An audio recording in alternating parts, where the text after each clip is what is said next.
दुनिया है। ही धरती सुंदर रंगली, येथे ईश्वरी वरदान बसे। येथे नदी वाहे मस्त मजेत रे, येथे पावन पवन वाहे। वाहे गुरुजी का खालसा, वाहे गुरुजी का खालसा, वाहे गुरुजी की फतेह।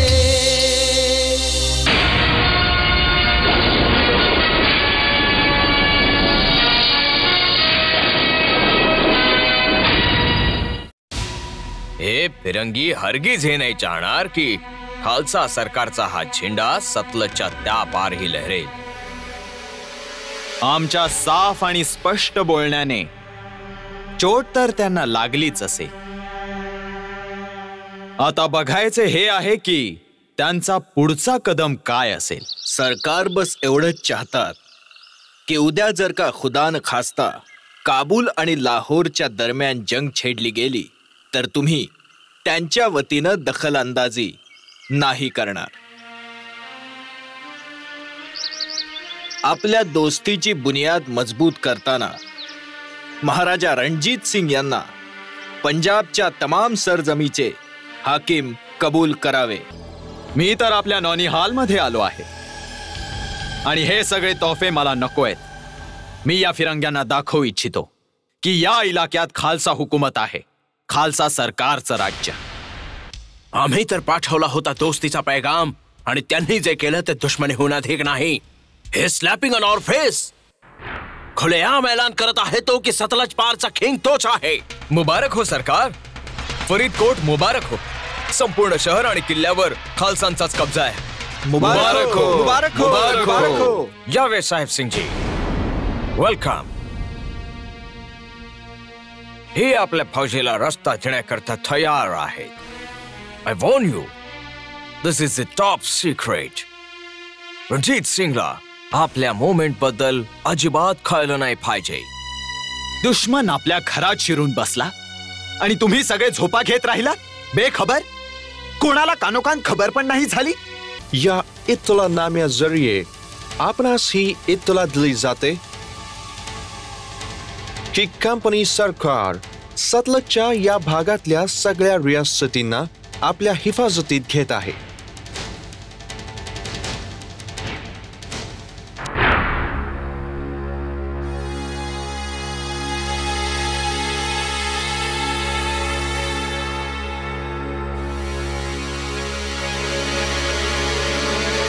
हे खरं आहे की ब्रिटिश आर्मी टेक्निकली त्यांच्यापेक्षा ॲडव्हान्स्ड आहे, वेल ट्रेन्ड फोर्स।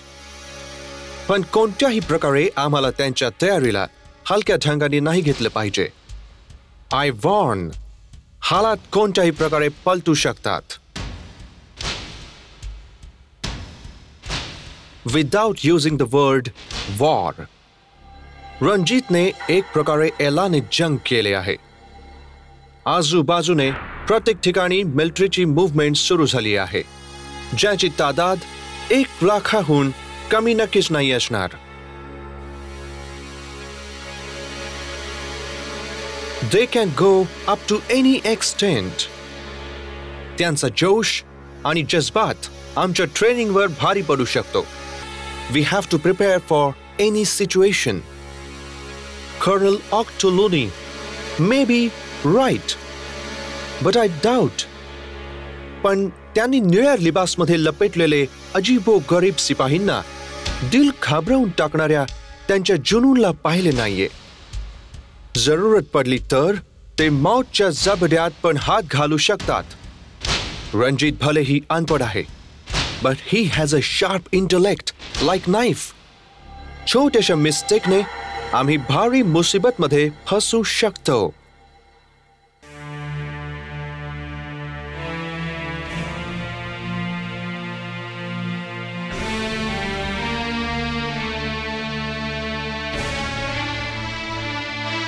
रामदयाल जी, जी, तुम्ही सगळ्या सरदारांना हुकूम करा की ते आपल्या फौजा घेऊन लाहोरकडे रवाना व्हावे. आज खालसा हुकुमतीला त्यांची जरूरत आहे. ही गोष्ट तर जंगलच्या वणव्याप्रमाणे पुऱ्या पंजाबमध्ये पसरली आहे सरकार. काही सरदारांनी स्वतः पैगाम पाठवलेत. बस आपल्या हुकुमचा इंतजार आहे. मोहकमचंदजी, जी? तुम्ही आता याच वेळी फिल्लौर करता रवाना व्हावे. जी सिंग साहेब. गौसा चाचा, जी. किल्ल्याची माकुल मोर्चाबंदी व्हावी अशा प्रकारे की दुश्मनचा मोठ्यातला मोठा तोफखानाही याला तोडू नाही शकणार. फिकर नको करू रणजित पुत्र. तोफांचे दहाने बरेच दिवस थंड आहेत. गोविंदगड किल्ल्याची जिम्मेदारी तुमची आहे. बस आता तुम्ही लोक जल्द से जल्द येथून रवाना व्हा. बोले सोनिहाल. सत श्री अकाल. माझ्यासाठी काय हुकुम आहे सरकार? गुरुनगरीच्या हिफाजतीचा जिम्मा तुमच्या खांद्यावर आहे. आपली पुरी ताकद, बुद्धी आणि जरूरत पडली तर जान प्राण सगळं झोकून द्या. हा मौका आम्हाला वाहेगुरु जरूर देईल सरकार. सर, खालसा सरकारने चार्ल्स मेटकाल्फच्या माइंडवर थोडा जास्तच इम्पॅक्ट टाकलाय.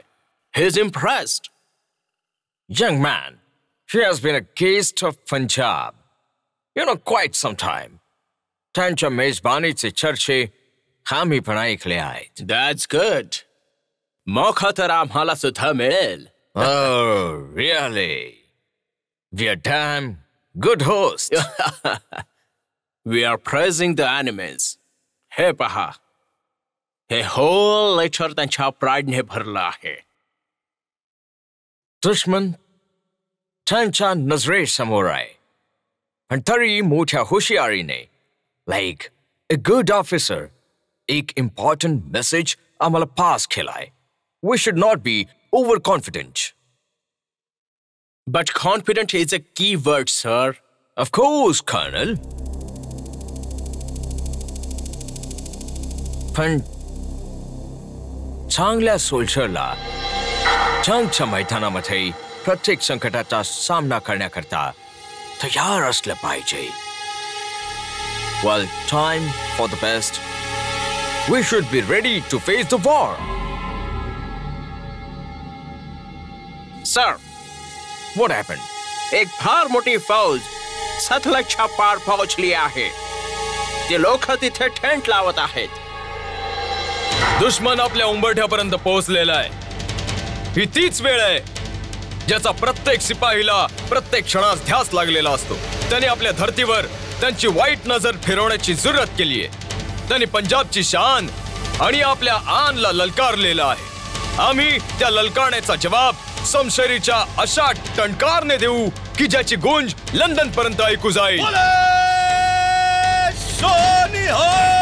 सत श्री अकाल. जोपर्यंत आपल्या नसांमध्ये खूनची गरमाहट बाकी आहे, आम्ही चुप नाही बसणार, मागे नाही हटणार. डटेंगे. प्राण देऊ सरफरोशांप्रमाणे आम्ही हा प्रण करतो की जर दुश्मनाने दर्या पार करण्याची कोशिश केली तर सतलुज मध्ये पाणी नाही, खून वाहिल खून. जननी जने तो भक्त जन, कै दाता कै सून, नहीं तो जननी बांझ रहे, काहे गवावे नूर. सत श्री अकाल.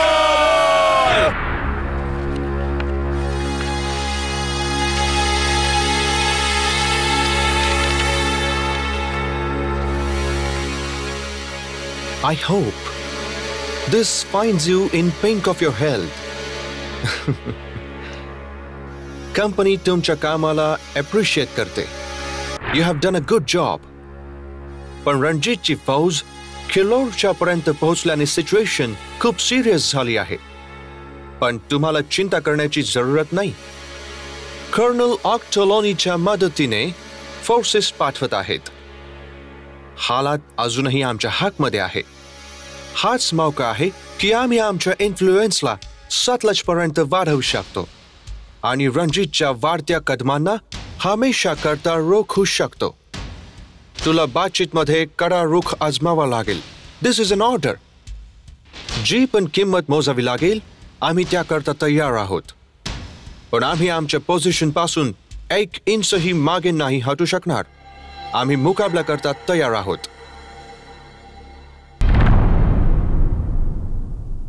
फतेह हर हाल मध्ये आमचीच होईल. फौजांनी मोर्चे सांभाळलेत, तोफा किल्ल्यावर चढवल्या गेल्यात, अनाज गोला बारूद कोणत्याही गोष्टींची कमी नाहीये.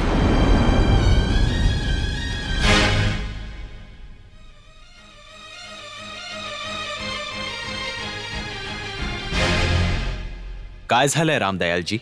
बुरी खबर आहे सरकार. सतलज पारच्या इलाक्यातल्या आमच्या भाईंनी आमचा साथ देण्यास इन्कार केला. बात याहून पुढे गेली आहे सरकार. ते खुलेआम फिरंग्यांच्या सोबत येऊन ठाकले आणि मालवाच्या सरदारांनी तर आता काय रंग उधळलेत मामा भागसिंगने? लुधियानाचा किल्ला फिरंग्यांना सोपून दिला. मामाजी, आमच्या विश्वासाचा हासिला.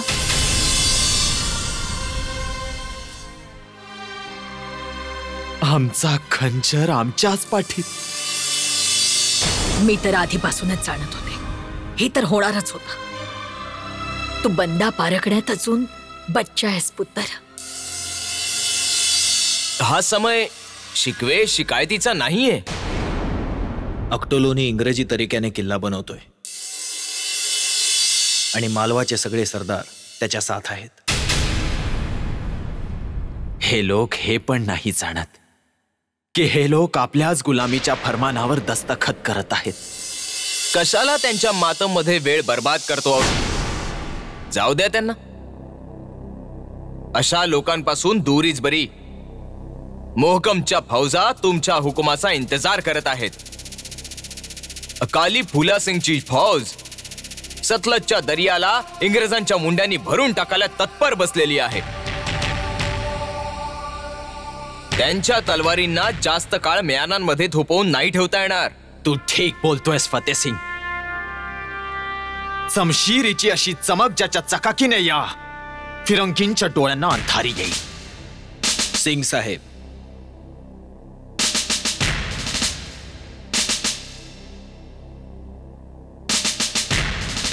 हालात काही औरच इशारा करतायत सरकार. मतलब अफगाणिस्तानकडून खबर आली आहे शाह शुजाओर मुल्कचा तख्ता पलट झालाय. मेहमूद पुन्हा काबीज झाला आहे तिकडे आणि या सगळ्यांच्या मागे आहे तोच वजीर फतेह अली खान. खबर तर ही पण आहे की मौलवी रहमत ज्याने कसूरच्या नवाबला इस्लामच्या नावावर जेहाद करता भडकवलं होतं तो पण अफगाणिस्तानमध्येच मौजूद आहे. या सगळ्यांचा इथे काय मतलब आहे? मतलब आहे फतेसिंग, मतलब आहे. आमच्या उत्तर पश्चिमचा मुहासा पुन्हा उघडला आहे. हा अफगाणिस्तानचा हाकीम महमूद फतेह अली खानच्या हातातला बाहुला आहे.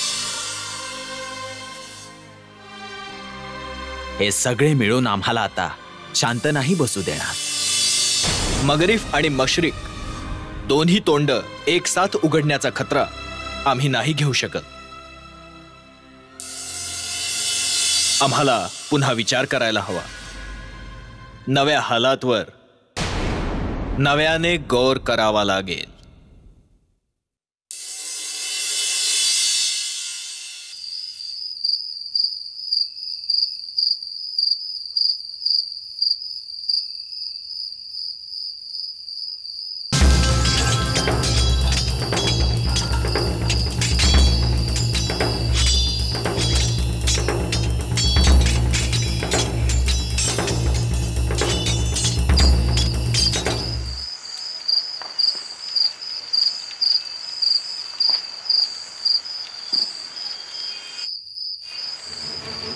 ए अब्दालीच्या पोत्या बाहेर ये. बघ चडक सिंगचा पोता तुझ्याशी 2 हात करायला तयार आहे.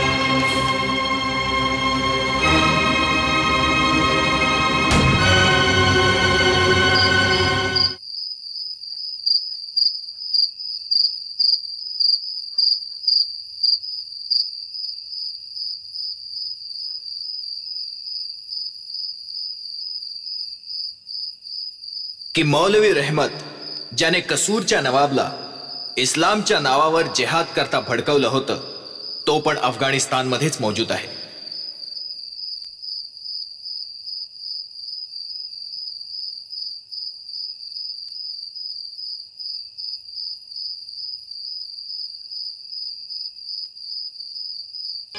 ही तलवार ही तुझ्या दादाजी चडक सिंगची तलवार आहे पुत्र.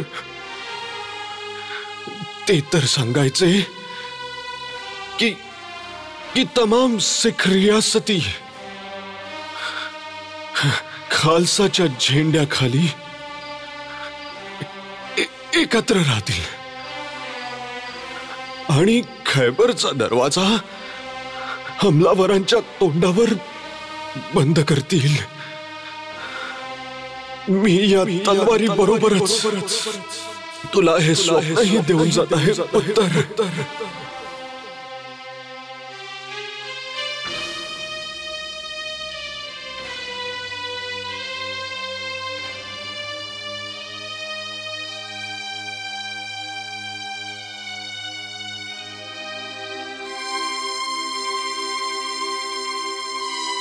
किती सांगितलं होतं याला की लुधियाना भाग सिंगला नको देऊस.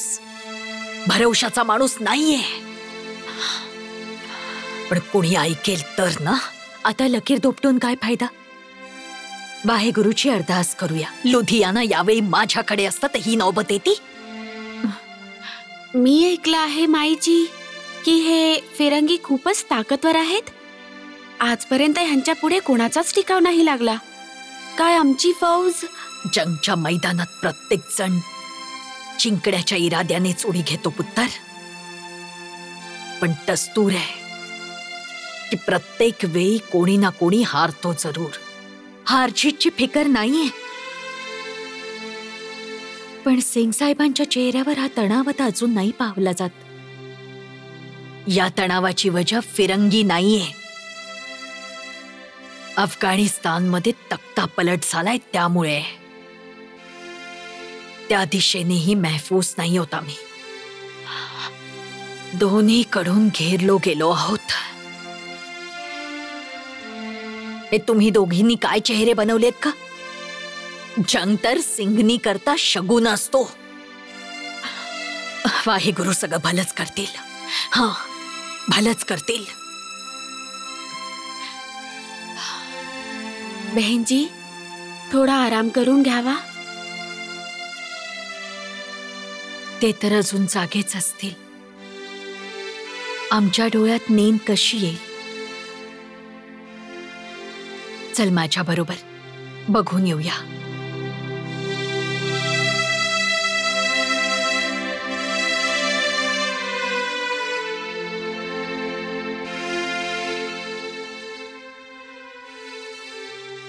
असं वाटतं की एकदा पण विसावले नाहीयेत याच्यावर. कुठे गेले असतील यावेळी.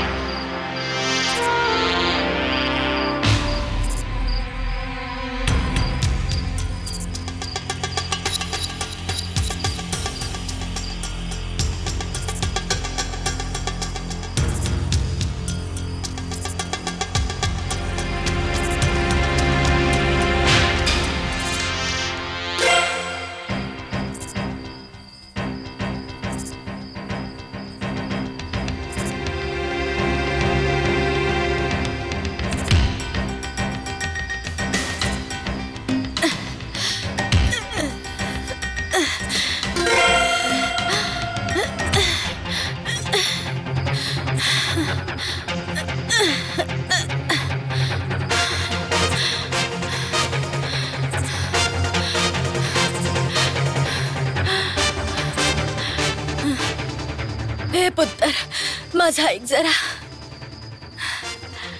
माई काय झालं. इतक्या कडाक्याच्या थंडीत काय झालंय. याच थंडीचा इंतजाम करायला निघाले होते पुत्र. हा गठ्ठा आहे लाकडाचा. जरा डोक्यावर ठेवून दे ना. उचलू शकतेस तू ही लाकडं. करावं तर लागेलच. कोण करेल माझ्या करता. चल मी उचलून देतो. चुकचुकची सांग मोठी उमर लागो तुला. कुठे घेऊन जायचंय? कुठे आहे तुझं घर? इथे जवळच आहे. चल. वाहेगुरु. सच्चे पातशाह. बस बेटा इथे ठेवून दे. जिवदार आहे. रब तुझं भलं करू. एकटी राहतेस तू? कोणी तुझ्या बरोबर नाही राहत? नाही नाही, असं काही नाही. सुखनाथ जवान मुंडा आहे माझा. रणजित सिंगच्या फौज मध्ये जंग करता गेलाय. गोऱ्यांनी हमला जो केलाय. एक गोष्ट विचारू तुला? विचार ना पुत्तर. या रणजित सिंगला या गोऱ्यांशी जंग केली पाहिजे की सुलह? खूप जास्त तर समजत नाही मला, पण एक बात आहे, माणसाला कधी घाबरून सुलह नाही केली पाहिजे आणि सुलह करायला कधी घाबरायचं नसतं. शुक्रिया माई.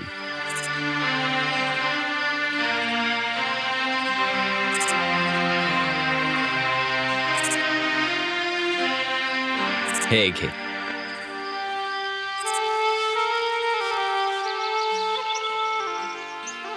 पवन गुरु पानी पिता माता तरत महत.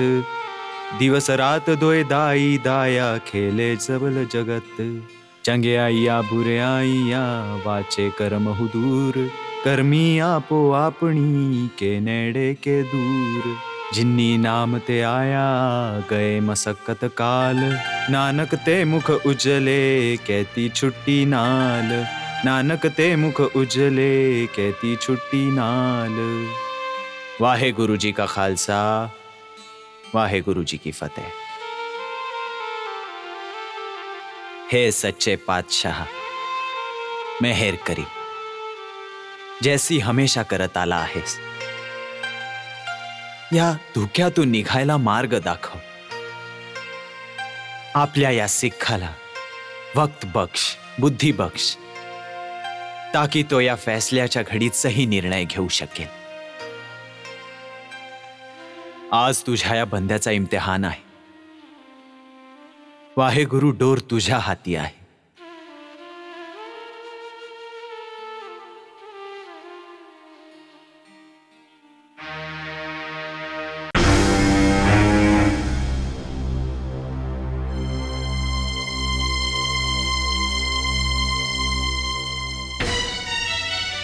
एकदा पुन्हा विचार केला पाहिजे. जर एकदा इंग्रजांना जागा दिली तर ते त्याच जागी थांबून नाही राहत. आम्ही हा फैसला खूप विचार करून केलाय फतेह सिंग. गलत परंपरा आहे ही. 2-4 सरदार त्या इंग्रजांच्या झोळीत काय जाऊन बसले तर बाकी काय तसेच राहतील तिथे? हे तर नेहमीच मौक्याच्या तलाश मध्ये असतात. आज मामा भाग सिंग आणि साहेब सिंग पटियालावाला गेले तर उद्या फुफड साहेब सिंगची बारी आहे. ते तिथे जातीलच हात जोडत. अंग्रेज सरकारजी, आम्हालाही जीवनदान द्या, आम्ही तुमच्या पनामध्ये आलो आहोत. मग येतील ते इंग्रज फौजा घेऊन इथवर आमच्या डोक्यापर्यंत येतील. ते लाहोर दरबारच्या मुळापर्यंत येतील ते. बस, खूप झाले फतेह सिंग. सुलह करण्याचा मतलब हरगिज हा नाही की आम्ही जंगला घाबरत आहोत, बल्कि हे या करता करत आहोत कारण खालसा हुकूमतला, खालसा राज्याला आज वक्तची जरूरत आहे. मी तुमचं बोलणं समजत आहे सिंग साहेब, पण ते याला आपली कमजोरीच मानतील आणि त्याचा फायदा उचलण्याची कोशिश पण करतील. प्रत्येक वेळी कुठे ना कुठे, कधी ना कधी फसाद उभा करतच राहतील. आपण बजा फरमावत आहात फतेह सिंग जी. असहमतीचा कोणताच मुद्दा नाहीये, पण तुम्ही तर एकच बाजू बघत आहात. एक दुसरी पण बाजू आहे ज्याला आपण नजरअंदाज करत आहात आणि त्याला नजरअंदाज करण्याची सजा सारी कौम भोगत आहे, सदियों भोगत आहे. ती दुसरी बाजू आहे दर्राए खैबर, अफगाणिस्तानातून येणारे ते हमलावर आजही तिथे एकत्र झाले आहेत. ते शैतानचे पेशोकार चूप नाही बसणार. कोणती ना कोणती खुराफात जरूर करतील. फिलहाल जर आम्ही या फिरंग्यांशी समझौता करतो तर आपल्याकरता केवढे रास्ते खुलतील. कांगडा, जम्मू काश्मीर, इकडे सिंध, तिकडे काबूल पर्यंत. वर्षानंतर इतिहास आपला रुख बदलेल. जर गौर करून पाहिलं तर सतलज पारचं पश्चिमेचं एक जग आहे आपल्याला फतेह करण्याकरता.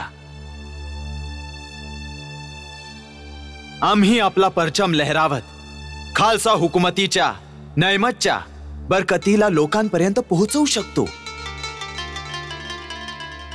आणि हाच तर आमच्या बुजुर्गांचा ख्वाब होता. सगळं जग फतेह करूनही आपल्या जिस्मचा एक हिस्सा गैरांच्या जवळ राहिला तर आपण शांतीने झोप नाही घेऊ शकणार. सही फरमावत आहात तुम्ही. शांती नाही मिळणार. आम्हाला सतलज पारच्या मालवा सिंधच्या सगळ्या रियासती खालसा हुकुमतीचा हिस्सा आहे. याला विसरून नाही चालणार. आणि आपल्या रूहला कोण कसे काय विसरू शकतो. पंजाब 5 दर्यांचा देश आहे. कोणती तलवार, कोणती तोफ या पहाडामध्ये लकीर नाही ओढू शकत. बटवाऱ्याची ही खलीश आमच्या आतच राहील, जी तुमच्या मनात आहे, सगळ्यांच्या मनात आहे. आम्ही जर समझोता करत आहोत तो फक्त यासाठी या खलीशला आतिशमध्ये बदलून एक नवी फौज उभी करू, जी या फिरंगींशी हर लिहाजने पुढे असेल. बेहतर आजच्या जमान्याची फौज, जी या फिरंग्यांशी लोहा घेऊ शकेल. पण याकरता आम्हाला वक्त हवा आहे. आमचा हा समझौता कोणत्या भीतीपोटी नाही, बल्कि समझदारीच्या बुनियादवर असेल, जी कधी डगमगत नाही. शाह साहब, तुम्ही खालसा हुकुमतीकडून त्या फिरंगी बंदा मॅटकॉफ बरोबर भेटून समझौत्याचे दस्तऐवज तयार करावे.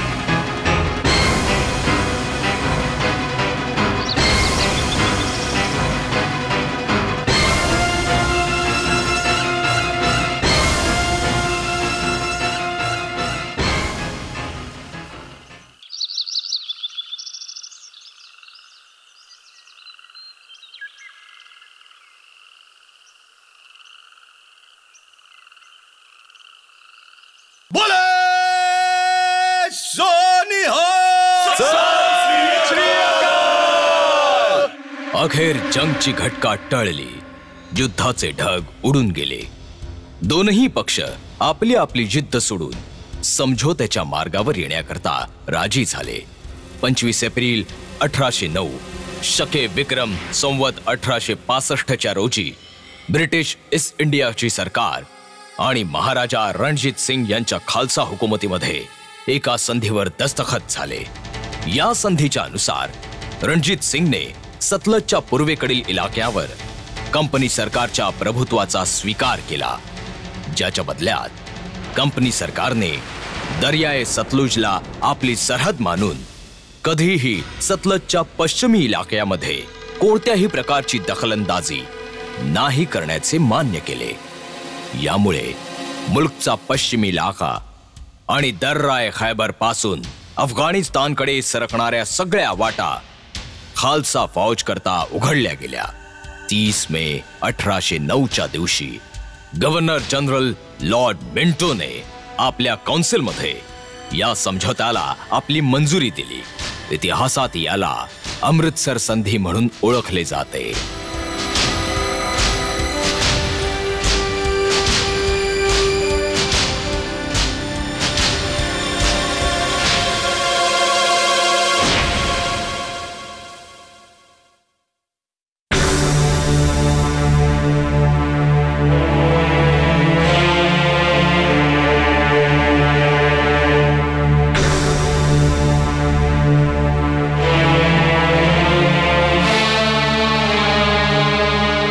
वाहेगुरु जी का खालसा, वाहेगुरु जी की फतेह। आम्ही तुम्हा लोकांना एका खास मशवऱ्याकरता बोलवले आहे।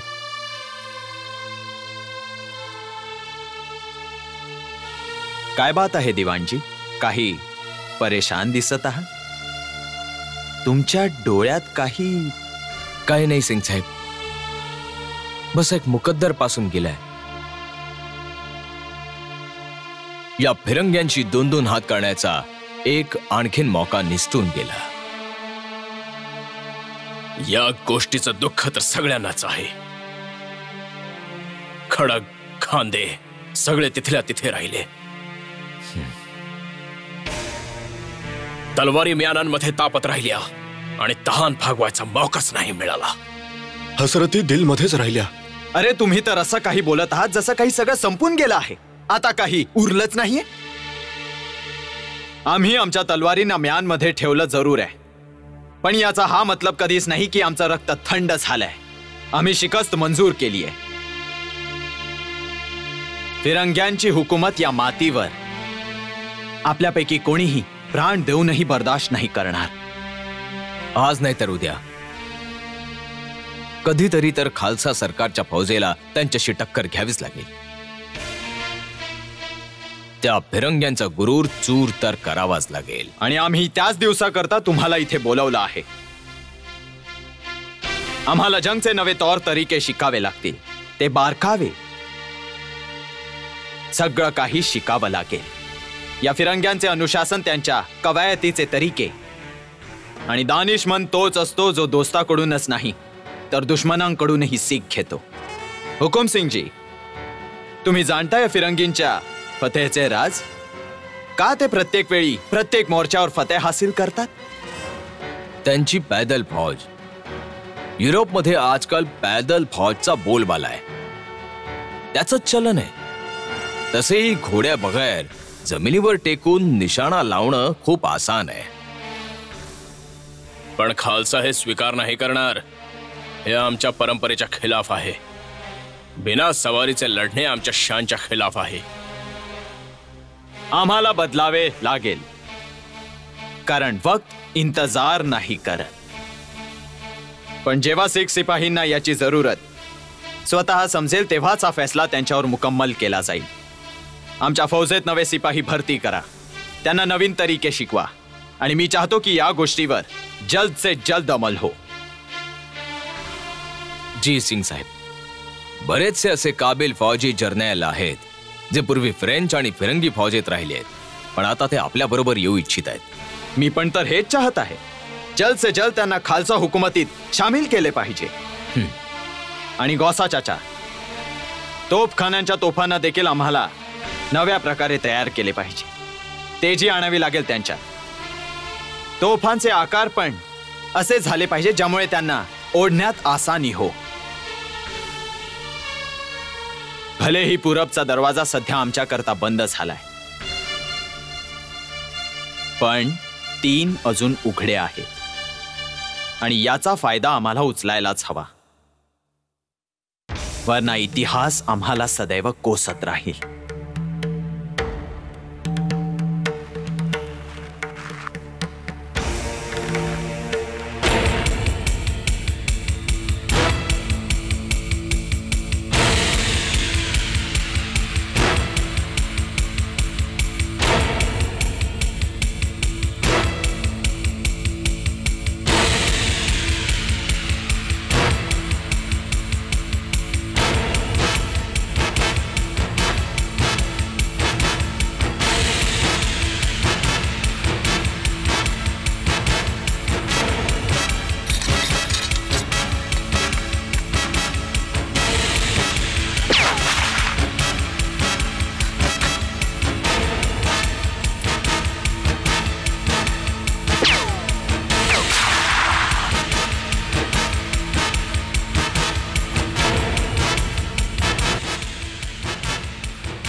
सगळे खतम, एक पण नाही सुटला. इतकं नको इतराव नौजवान. दुश्मनची डोके अशी मिट्टीच्या घड्याप्रमाणे बेजान नसतात. नल्वे सारख्या समशेरीच्या धनी समोर मी ही जुर्रत नाही करू शकत. तू ओळखतोस मला? तुम्हाला कोण नाही ओळखत सिंगजी. सरकारने तुम्हाला नल्वेचा किताब असाच नाही दिला. एकाच वारमध्ये शेरची गर्दन उडवण्याचा किस्सा सगळ्या सुब्यांमध्ये मशहूर आहे. कायरासारखी जबान नको चालवू. सिपाही आहेस तर तलवार उचल, नाहीतर घरी परत जा. खालसा सरकारच्या खेम्यात तुझ्यासारख्या कायरांची काही जरूरत नाही आहे.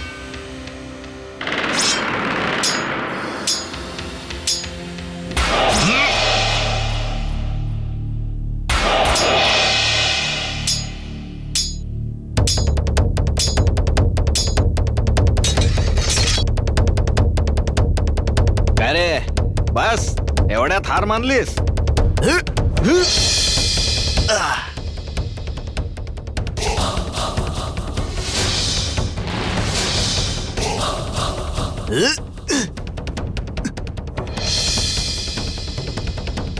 काय नाव आहे तुझं?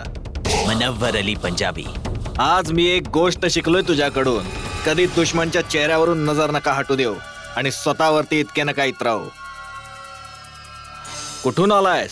बापू कोटली लोहाराचा एक लोहार आहे. बंदुका बनवतो. हा हुनर मी तिथेच शिकलो आहे. घराणं कुठलं आहे तुझं? सिर्फ पंजाबी. पंजाब पाणियाचा पुत्र. पंजाब पाण्याची कोणती जात, कोणता मजहब कधी नसतो. बस धरतीची गोद असते. तिच्याच हिफाजती करता आलो आहे इथे. शाबास, तुझ्यासारख्या नौजवानांची जरूरत आहे आम्हाला. आता काय सांगायचं लाट साहेब, की कितीतरी वर्षांपासून ही कांगडाची रियासत या गोरख्यांच्या हमल्यांना झेलत आहे. आणि त्यांचा सेनापती अमरसिंग थापा प्रत्येक वर्षी नेपाळहून नवी फौज घेऊन येतो. यावेळीही त्यांनी कांगड्याच्या किल्ल्याला चारी बाजूने घेरलंय. खूपच मुसीबत मध्ये फसलो आहोत आम्ही लोक. Please have cup of tea. Please have it. I'm sure you'll like it. Please. Sir, tea for you. Thank you.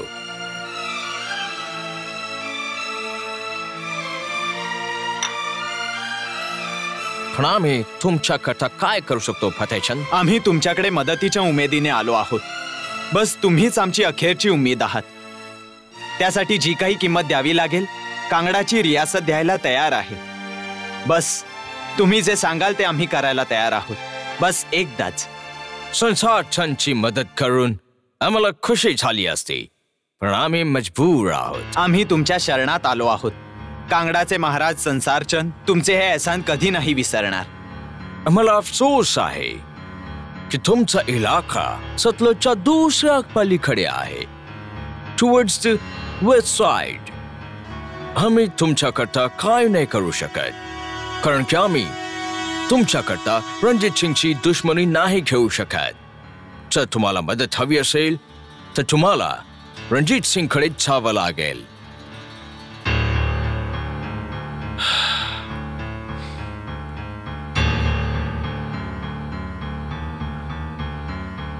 काय झालं?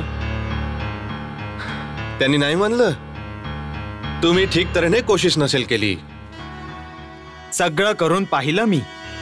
हात पाय पण जोडले, विनवणी पण केली. ते तर माझ्याकडे पाहून असे हसत होते जसा की मी मजाक करतोय. मजा घेत होते ते माझ्या परिस्थितीचा. ते व्यापारी लोक आहेत फतेहचंद. सोन्याच्या धगीशिवाय ते कशानही नाही वितळत. ते पण करून पाहिलं मी. त्यांनी तर बस एकच रट लावली होती, जर मदत पाहिजे असेल तर रणजितकडे जा. रणजितकडे. रणजित सिंगकडे? पण तो आमची मदत का करेल?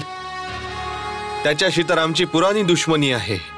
किती वेळा भिडलो आहोत त्याच्याशी आपण. काय तो हे सगळं विसरून जाईल? बस हे तर करावेच लागेल. गोरखा आणि अमरसिंग थापापासून वाचायचं असेल तर आपल्याला हे करायलाच हवे.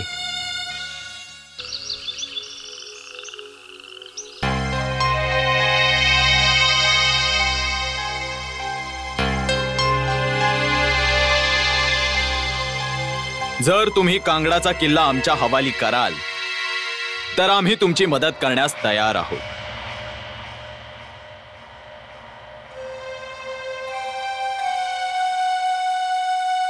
मी याकरता कोणती पण किंमत द्यायला तयार आहे. तर ठीक आहे. पण तुम्ही हा विचार कसा करू शकता? कांगडा आमची राजधानी आहे. हा किल्ला आमच्या पुरख्यांचा अभिमान आहे. हा आम्ही कसा देऊ शकतो? विचार करा संसारचंद. आम्ही तर तुमच्या पुराण्या पापांना विसरतोय, पण तुम्ही आपलं प्रायश्चित्त नाही करू इच्छित आहात. मी पण तयार आहे, पण तुमची मागणी अनुचित आहे. आज तुम्हाला उचित आणि अनुचितचा खयाल येतोय संसारचंद? जेव्हा पूर्ण जगतात तुमचा हात थांबणारा कोणी नाही उरला आणि त्या गोऱ्या लाड साहेबांनी पण तुमची फरियाद नाही ऐकली, तेव्हा तुम्ही आमच्याकडे चालत आलात आपल्या गरजेपोटी. विसरलात ते दिवस जेव्हा तुमच्या फौजा घेऊन खालसा इलाक्यांवर धावा बोलायचा, हमले करायचा, तेव्हा तुम्हाला उचित अनुचित, न्याय अन्यायचा खयाल नव्हता आला? मी याकरता शर्मिंदा आहे. फैसला तर तुम्हालाच करायचा आहे. मदत हवी असेल तर किंमत तर चुकवावीच लागेल. हालातने आम्हाला मजबूर केलं आहे आणि मजबुरीची कोणती किंमत नसते. मी हा किल्ला तुम्हाला द्यायला तयार आहे.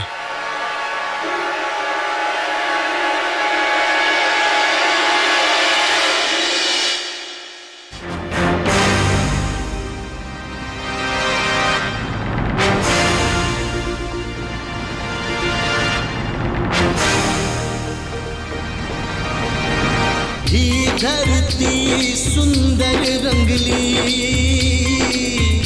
येथे ईश्वरी वरदान बसे. येथे नदी वाहे मस्त मजेत रे, येथे पावन पवन वाहे. वाहे गुरुजी का खालसा,